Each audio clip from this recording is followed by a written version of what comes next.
ఊరగాయ నూనెతో ఎన్ని ప్రయోజనాలున్నాయా తెలిస్తే వదలరు. మన ఇండ్లలో ఊరగాయ పెట్టడానికి అందరూ ఇష్టపడుతుంటారు. ఇక మన నానమ్మలు, అమ్మమ్మలు అయితే ఎప్పుడెప్పుడు ఊరగాయలు పెడదామా అని ఎదురు చూస్తుంటారు. అయితే ఊరగాయలో నూనె చాలా టేస్టీగా ఉంటుంది.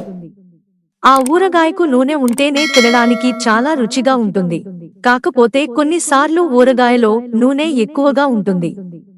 అయితే అలాంటప్పుడు ఆ నూనెను కొందరు బయట పడేస్తుంటారు. ఇంకొందరేమో అది వాడుకున్న నూనె అని దాన్ని పక్కన పడేస్తుంటారు. కాకపోతే ఈ నూనెతో ఉన్న ప్రయోజనాలు తెలిస్తే మాత్రం అస్సలు వదలరు. అవేంటో తెలుసుకుందాం. కీళ్ల నొప్పులు. ఈ రోజుల్లో చిన్న వయసులోనే చాలా మంది కీళ్ల నొప్పులతో బాధపడుతున్నారు. దాని నుంచి బయటపడేందుకు చాలా హాస్పిటళ్లు తిరుగుతుంటారు. కాని ఊరగాయ నూనెతో వీటిని తగ్గించుకోవచ్చు. మంచి వ్యాయామం చేసిన తర్వాత ఒక గ్లాసులో వెనిగర్, తేనె, ఊరగాయ నూనె కలిపి సేవించడం వల్ల కండరాలలో నొప్పి, జాయింట్ పెయిన్స్, తిమ్మిరి సమస్యలకు ఇట్టే చెక్ పెట్టవచ్చు. Sunburn. ఇప్పుడు వేసవికాలంలో సన్ బర్న్ తో చాలా మంది ఇబ్బంది పడుతుంటారు. సన్ బర్న్ వల్ల ముఖం మాడిపోవడం లాంటిది కూడా జరుగుతుంది. దీన్ని తగ్గించుకోవడం కోసం ఎన్ని సన్ స్క్రీన్లు, లోషన్స్ వాడినా సరే అస్సలు తగ్గవు. అలాంటి వారు ఒక కాటన్ బాల్ తీసుకుని అందులో ఈ ఊరగాయ నూనెను అద్ది సన్ బర్న్ అయిన చోట అప్లై చేసుకోవాలి.